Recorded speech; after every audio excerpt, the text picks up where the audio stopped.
Iminungkahi ni Slime na ayusin ang armor ni No Name at bigyan siya ng lugar na matutuluyan, isang alok na No Name ang buong pasasalamat na tinanggap. Nang gabing yun, pinag-iisipan ng No Name ang posibleng pagbabago ng klase habang nakatingin sa isang ruby. Pumasok si Rina sa kanyang silid at iniisip niya kung dapat ba niyang kasama ang kanyang kapatid. Ipinaliwanag niya na ayaw niyang iparamdam sa kanyang kapatid na obligado siyang manatili ng mas matagal at umaasa na maaari silang mabuhay ng magkasama sa hinaharap. Pagkatapos ay ibinigay ni Rina sa No Name ang kanyang minamahal na gintong palawit, isang alaala sa kanyang pag-abandona sa ampunan. Sinabi niya sa kanya na ito ay isang regalo kapag natapos niya ang kanyang paghahanap at siya ay naging isang tagapamahala ng sangay, umaasa na maaari silang mabuhay ng magkasama. Nagbabahagi sila ng isang tahimik na sandali. Kinabukasan, hinangaan ni No Name ang kanyang inayos na armor at bagong espada. Habang si Rina naman ay pumasok sa kwarto, iniiwasan ang eye contact. Nagtatanong si Slime sa susunod na destinasyon ng No Name. Dahil sa kawalan ng katiyakan ng No Name, iminumungkahi ng Slime na sumali sa TNT Guild. Ipinaliwanag niya na nililimitahan ng ranggo ng trainee ni Rina ang impormasyong maa-access niya. Ngunit kung sasali si No Name, magkakaroon siya ng access sa buong benepisyo ng mga opisyal na miyembro. Sa kabila ng paniniwala ni Slime na ang No Name ay magiging isang mahalagang miyembro, ang No Name ay tumanggi, mas pinipiling hindi matali sa isang grupo, na ikinadismaya ng Slime. Plano ni No Name na ipagpatuloy ang pagkuha ng impormasyon kay Rina na ikinamula niya.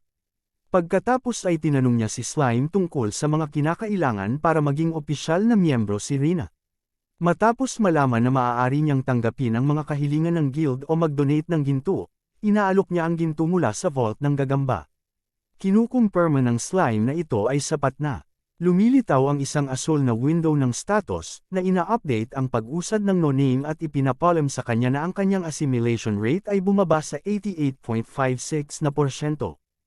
Ang No Name ay nalilito dito, habang ipinapaliwanag ni Slime ang mga panuntunan ng guild kay Rina.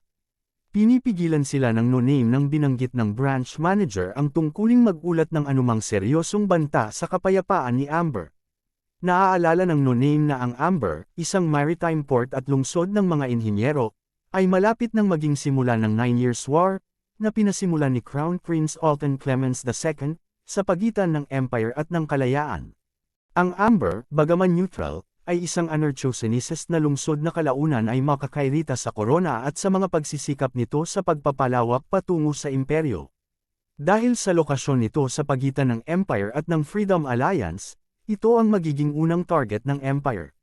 No Name query Slime tungkol sa kung bakit binanggit si Amber sa proseso ng promosyon, at nalaman na ito ang lokasyon ng punong tanggapan ng guild. Pinag-iisipan niya kung ibabahagi niya ang kanyang kaalaman, ngunit sa halip ay nagtanong kung ang posisyon ni Amber bilang isang malaking hadlang para sa imperyo sa isang potensyal na digmaan sa Freedom Alliance ay maituturing na isang makabuluhang banta. Sumasang-ayon si Slime ngunit tinitiyak na mayroon silang naaangkop na tugon na binalak para sa anumang aksyon ng Empire, nang hindi nagbibigay ng karagdagang mga detalye. Habang binabati ni Slime si Rina sa kanyang promosyon, nagtanong si No Name tungkol sa mga kinakailangan para maging branch manager siya. Nakakatuwa itong si Slime, ngunit sumasang-ayon na unahin ang promosyon ni Rina dahil makikinabang ito sa No Name. Sinabi sa kanya ni Slime ang tungkol sa mga mapanghamong gawain na kailangang tapusin, na maaaring mapabilis ang susunod na promosyon ni Rina kung matagumpay, kahit na hindi niya ito kakayanin ng mag-isa. Mukhang nag-aalala si Rina at tinanong si Slime kung tatanggapin niya ang paghahanap. Lumilitaw ang isang asul na window ng opsyon na humihiling sa kanya na tanggapin o tanggihan. Isang host sa isang masikip na arena ang tuwang-tuwa na nag-aanunsyo ng Harest Tournament. Ipinakilala niya ang unang kalahok, The Dismantler, na si Jacob Isaac mula sa Brass Ring Free Company, at ang kanyang kalaban, ang unang beses na kalahok na si Cyrey Jagan mula sa isang sambahayan sa Jenay, na talagang No Name. Ang host ay hudyat ng pagsisimula ng laban. Ang Dismantler ay naniningil at lumukso sa hangin, sinusubukang hampasin ang ulo ni No Name gamit ang kanyang malaking martilyo. Mga araw bago ito, ipinaliwanag ni Slime sa No Name na ang isang sambahayan mula kay Jenay ay humiling ng isang mersenaryo mula sa guild na lumahok sa paligsahan para sa kanila. Dahil nakuha nila ang kanilang titulo sa pamamagitan ng kayamanan mula sa kanilang negosyo at pangangalakal ng katad, sila ay masyadong abala upang sanayin ang isang kabalyero at mas piniling kumuha ng isang mersenaryo upang maiwasan ang pressure na lumahok sa paligsahan mula sa sponsor ng kaganapan, ang Lord of Ares mula sa pamilya Rey at nakababatang kapatid ng yumaong Panginoon. Walang pangalan ang mababayaran sa tuwing nanalo siya hanggang sa ika-8 round, dahil nais nilang maiwasan ang pagpansin sa pamamagitan ng pagkuha ng isang mersenaryo. Tinanggap ni No Name ang kahilingan, at sumakay sila ni Rina sa likod ng isang bagon. No Name, the skeleton, deduces na ang Lord of Ares ay dapat na tiyuhin ni Rubia, na responsable sa pagkamatay ng kanyang kapatid at Denise. Nagdadalawang isip siya kung dapat ba niya itong patayin. Tinanong ni Rina si No Name tungkol sa relasyon nila ni Rubia at kung anong klaseng tao siya.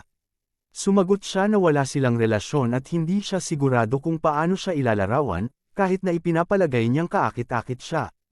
Nang tanungin kung bibigyan ba niya si Rubia ng ibang sagot sa tanong nito sa orphanage, mariin niyang sinagot na ang sagot niya ay kapareho ng mayroon siyang misyon na dapat gawin. Nadismaya si Rina sa sagot niya. Naputol ang kanilang pag-uusap nang malapit na sila kay arrest.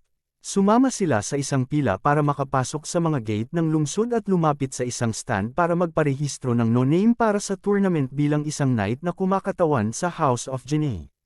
Kapag tinanong para sa isang pangalan, No Name hesitates. Habang sinusubukang takpan siya ni Rina, ipinakilala niya ang kanyang sarili bilang Shuraj Ogon. Habang sinasabi niya kay Rina na ang Shuraj Ogon ay isang gawa-gawang pangalan, naalala niya ang paghiram nito mula sa Disruptor Surrey at sa Savage Ox Dragon, 2 sa 16 na demonyong Panginoon na Sacelot sa sangkatauhan pagkatapos ng 9 Years' War. Siya ay hindi kailanman nakatagpo ng alinman sa mga Panginoon ng demonyo habang nasa hukbo ng demonyo, dahil siya ay isang mababang ranggo na balangkas sa ilalim ng kontrol ng isang necromancer hanggang sa nakilala niya si Mistress Succubus. Pinutol ni Rina ang kanyang iniisip sa pamamagitan ng pagtatanong sa kanyang tunay na pangalan. Dati ay hindi niya ito itinuturing na mahalaga, sa pag-aakalang siya lamang ang naglalakad na balangkas. Inamin ni No Name na hindi niya alam ang sarili niyang pangalan, at nag-aalok si Rina na gumawa ng isa para sa kanya. Habang nagmumungkahi siya ng mga pangalan sa inis na balangkas, ginawa ang isang anunsyo na magsisimula ang paligsahan sa susunod na araw at ang mga kalahok ay tatanggapin at papakainin sa kastilyo.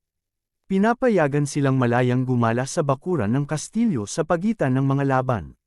Dahil alam na ito ang tahanan ni Rubia, humihingi si No Name ng mga direksyon patungo sa library ng kastilyo. Sa silid-aklatan, pinuri ng librarian ang pagnanais ni No Name na matuto at makipagkompetensya. Humihingi siya ng mga libro ni Kevin Ashton, isang may akdal na hindi kilala ng librarian. Habang naghahanap siya, napagmamasdan ni No Name ang di-organisadong estado ng library. Isang libro ang nahulog malapit sa kanyang mga paa, at pagtingala, nakita niya ang isang pangitain ni Rubia na nagbabasa sa ilang hagdan.